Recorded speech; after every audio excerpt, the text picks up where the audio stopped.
A body discovered in a burning house. Now Chesapeake police are trying to figure out how the fire started this afternoon. 10 on your side's Liz Palka has been following this story all day. And Liz, you've learned new details?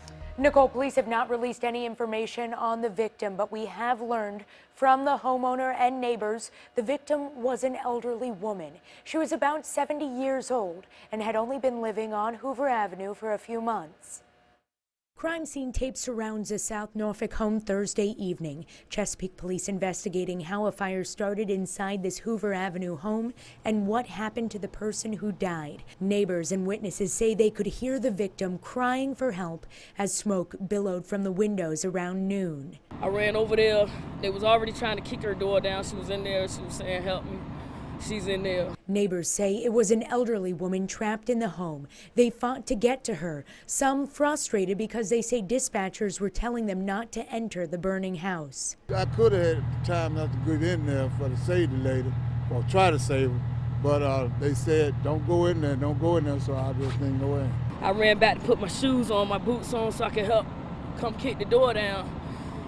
But by the time I came back with so much fire and so much smoke, couldn't get in there. Firefighters couldn't get in the home until they put out the flames. Once they made their way in, they found the victim. By the time the police came, they came and drug her out. She was gone.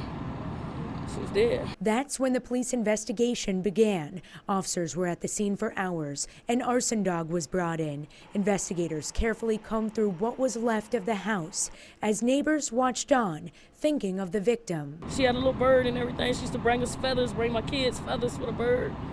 From the bird. Yeah, she was a nice old lady. The homeowner told me she was at work when the fire started. She said the woman was only living with her temporarily as she got back on her feet, and she doesn't have any family in the area. We will update this story as soon as we know her name and how this fire started.